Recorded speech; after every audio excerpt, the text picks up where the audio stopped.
अस्सलाम वालेकुम रहमतुल्लाहि व बरकातुहू। Hello students, how are you? आज हम यूनिट नंबर 12.1 और उसका क्वेश्चन नंबर 7 स्टार्ट करने लगे हैं। तो देखते हैं कि हमारे पास क्वेश्चन नंबर 7 की स्टेटमेंट क्या है।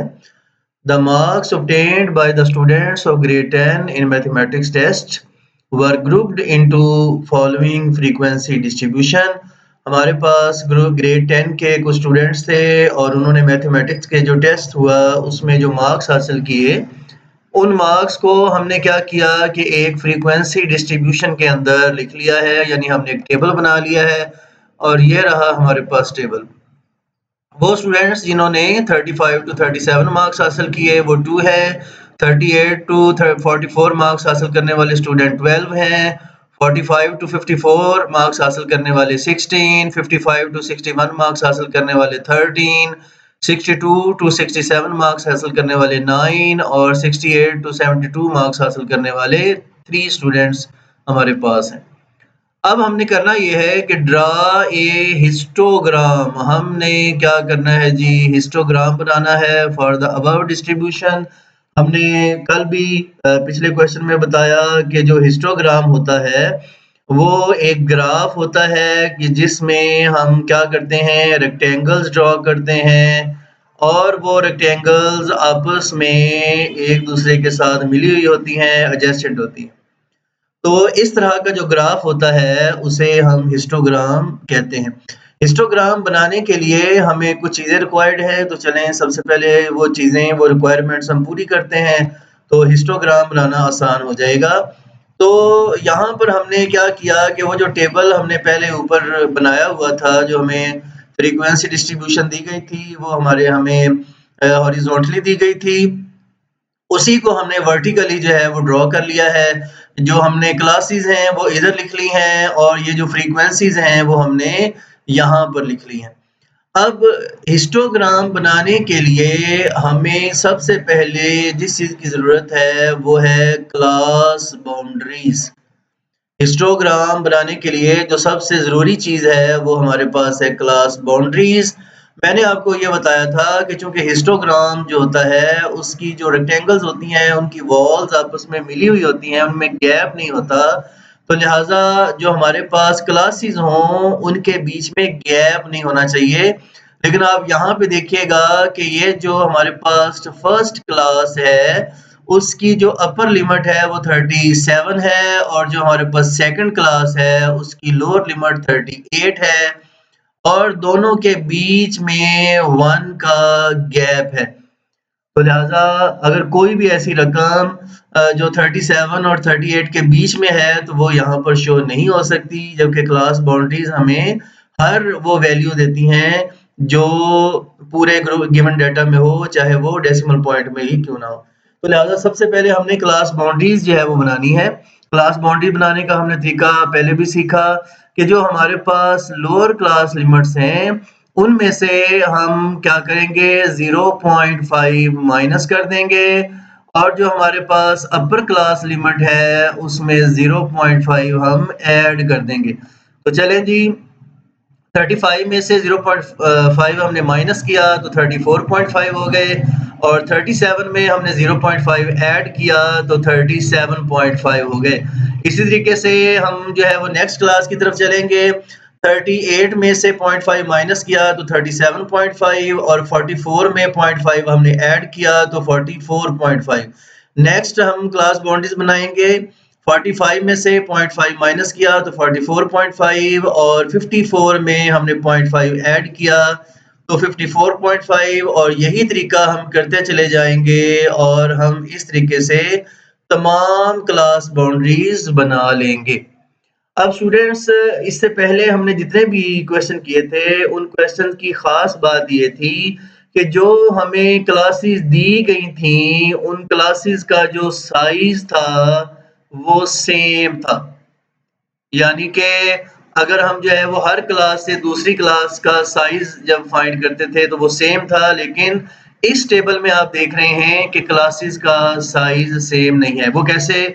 अगर हम 38 में से 35 माइनस करें तो हमारे पास 3 है, लेकिन अगर हम 45 में से 38 जो है वो माइनस करें तो आप देख रहे हैं कि ये हमारे पास साइज 3 नहीं है, ये साइज हमारे पास ऑलमोस्ट 7 है। इसी तरीके से 55 में से 45 माइनस करेंगे तो ये हमारे पास 10 है।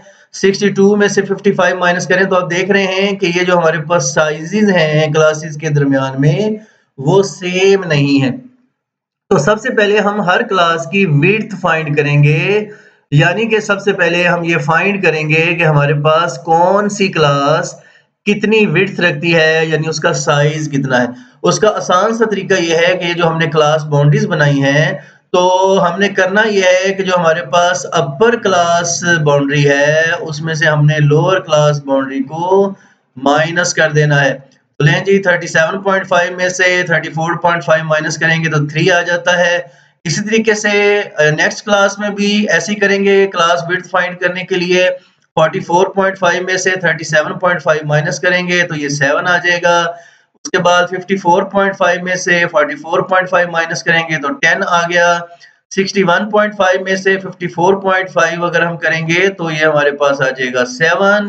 67.5 में से 61.5 माइनस करें तो ये हमारे पास आ जाएगा 6 और 72.5 में से 67.5 फाइंड करें माइनस करेंगे तो ये हमारे पास आ जाएगा 5।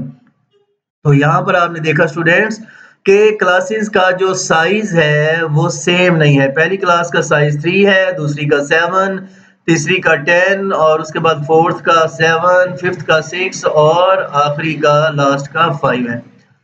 अब हमने क्या करना है कि चूंकि हमारे पास क्लासेस जो हैं उनकी जो विड्थ है वो सेम नहीं है, तो लिहाजा अब जो फ्रीक्वेंसी होगी अब हम ये फ्रीक्वेंसी इस्तेमाल नहीं कर सकते हैं, चूंकि अब क्लासेस का साइज चेंज होने की वजह से हमें एडजस्टेड फ्रीक्वेंसी जो है वो फाइंड करना पड़ेगी। उसकी मैं आपको एक मिसाल देता हूँ कि अगर हमारे पास एक वाटर टैंक है फर्ज किया इस तरह का, और उसमें जो वाटर है हमारे पास वो वाटर जो है वो इतना भरा हुआ है और फर्ज किया कि इस वक्त इसकी हाइट जो है वो 8 मीटर है, इसकी हाइट 8 मीटर है। अब अगर हम इसी जो टैंक हमें दिया गया है पानी का, अगर हम उसकी विड्थ को बढ़ा दें, अगर हम इस टैंक को चौड़ा कर दें, इसकी विड्थ बढ़ा दें, तो आप देखेंगे कि जो वाटर लेवल है वो अब 8 मीटर पे नहीं रहेगा बल्कि वाटर लेवल डाउन हो जाएगा।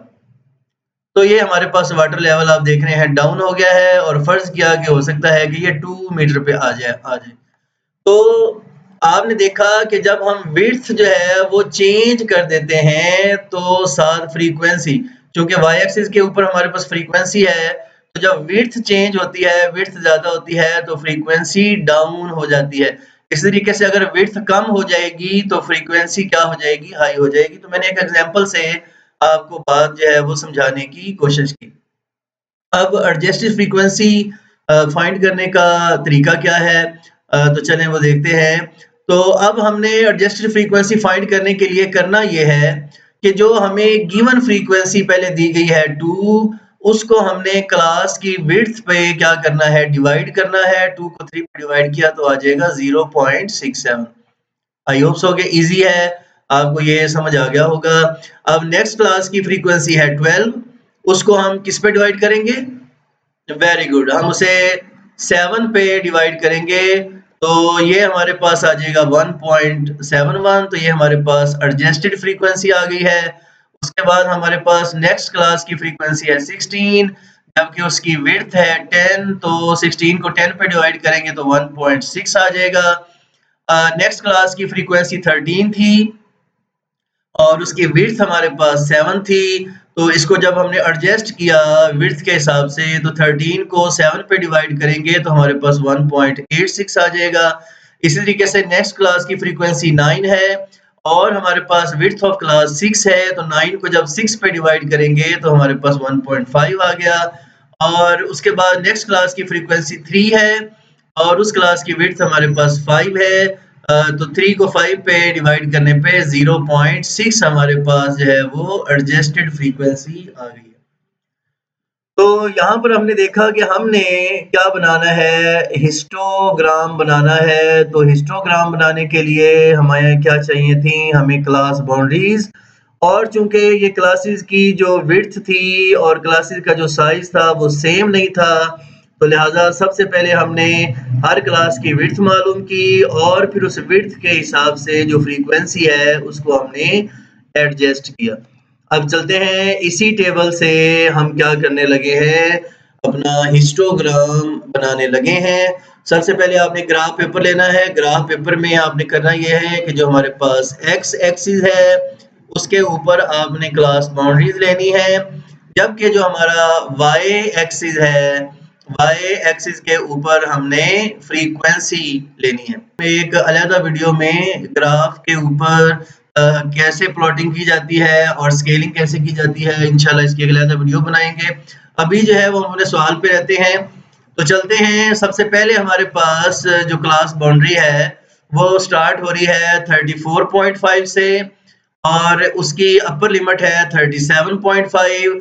अब चूंकि विड्थ ऑफ क्लास 3 है तो आप देखें कि हमने बीच में 1, 2 और 3 ब्लॉक्स जो हैं वो लिए हैं और 3 ब्लॉक्स के बाद हमने ये 37.5 लगाया है। उसके बाद हमारे पास जो है वो 37.5 के बाद नेक्स्ट अपर लिमिट है 44.5 और क्लास की विड्थ हमारे पास यहाँ पे 7 है। तो आप देख रहे हैं कि 1, 2, 3, 4, 5, 6, 7, तो 7 जो है वो हमारे पास ब्लॉक्स के बाद हमने 44.5 लिया है। नेक्स्ट है 54.5 और चूंकि क्लास की विड्थ 10 है तो बीच में हमने 10 जो है वो इक्वल पार्ट्स लेने हैं। उसके बाद नेक्स्ट अपर लिमिट है हमारे पास, अपर क्लास बाउंड्री की लिमिट है 61.5 और यहाँ पर भी हमारे पास विड्थ 7 है। तो आप देख रहे हैं कि बीच में हमारे पास 7 ब्लॉक्स हैं। 7 ब्लॉक्स के बाद हमने निशान लगाया है। उसके बाद हमारे पास अपर बाउंड्री है 67.5 और यहाँ पर हमारे पास क्लास की विड्थ 6 है। तो आप देख रहे हैं कि 1, 2, 3, 4, 5, 6 ब्लॉक्स के बाद हमने निशान लगाया 67.5 और आखिरी हमारे पास 72.5 है अपर लिमिट और साइज हमारे पास जो विड्थ है वो 5 है। तो 1, 2, 3, 4, 5 हमने क्या किया, 5 ब्लॉक्स के बाद हमने ये अपना निशान लगाया 72.5। अब जो हमारा वाई एक्सिस है उसके ऊपर हमने जो एक बड़ा ब्लॉक है, एक बड़ा खाना है, उसको 1 के इक्वल लिया है और ये चूंकि 10 इक्वल पार्ट्स के बराबर है तो एक छोटा खाना 0.1 के इक्वल हो जाएगा। तो चलते हैं जी, अब हम ये जो हमारे पास विड्थ थी क्लासेस की उसके मुताबिक अब हम फ्रीक्वेंसी के साथ मैच करते हैं और अपनी रेक्टेंगल्स बनाते हैं। तो सबसे पहला हम चलते हैं जी, जो पहली हमारे पास क्लास थी उसकी फ्रीक्वेंसी है 0.67 और 0.67 तकरीबन यहाँ पर आता है। तो हमने इधर से फ्रीक्वेंसी के साथ 0.67 और इधर इसकी जो विड्थ है वो हमने जो हमने निशान लगाए हुए थे उसके मुताबिक ली और एक रेक्टेंगल बनाई। ये हमारी हिस्टोग्राम की फर्स्ट रेक्टेंगल है। उसके बाद हम चलते हैं दूसरी रेक्टेंगल की तरफ। उसकी विड्थ हम पहले ही डिसाइड कर चुके हैं और चूंकि उसकी एडजस्टेड फ्रीक्वेंसी 1.71 है तो इसकी हाइट 1.71 होनी चाहिए। अब हम चलते हैं अपनी थर्ड रेक्टेंगल की तरफ हिस्टोग्राम की। उसकी विड्थ हम पहले डिसाइड कर चुके हैं और उसकी जो एडजस्टेड हाइट है, एडजस्टेड फ्रीक्वेंसी है वो 1.6 है। तो ये हमारे पास 1.6 तकरीबन यहाँ पर आता है। उसके बाद हमारा जो हिस्टोग्राम है उसकी नेक्स्ट रेक्टेंगल हम बनाते हैं और उसकी विड्थ पहले से डिसाइडेड है और उसकी जो एडजस्टेड फ्रीक्वेंसी जो कि हाइट को शो करती है इसकी वो 1.86 है। तो वो तकरीबन यहाँ पर आता है 1.86। इसी तरीके से हम अपनी नेक्स्ट रेक्टेंगल ड्रा करेंगे और वो 1.5 है उसकी एडजस्टेड फ्रीक्वेंसी और उसके बाद हम लास्ट अपनी जो है वो रेक्टेंगल ड्रा करेंगे और उसकी जो फ्रीक्वेंसी है हमारे पास वो 0.6 है। तो स्टूडेंट्स, आई होप सो कि ये जो हमने अपना हिस्टोग्राम बनाया है आपको समझ आ गई होगी। बहुत आसान है, अगर आप इस पे थोड़ी सी तवज्जो करेंगे तो इंशाल्लाह आपको बहुत इजी लगेगा। जीते रहें, खुश रहें। अगर आपको क्वेश्चंस की समझ आ रही है तो अपनी आरा से हमें ज़रूर मुतला करें और कमेंट्स में हमें बताएँ। अगर आप चाहते हैं कि इसमें कुछ मज़ीद इम्प्रूवमेंट की ज़रूरत है तो हमें गाइड करें, हमें अपनी तजावीज़ दें, इंशाअल्लाह आपकी अच्छी तजावीज़ पर ज़रूर अमल किया जाएगा। अस्सलामु अलैकुम व रहमतुल्लाहि व बरकातुहू।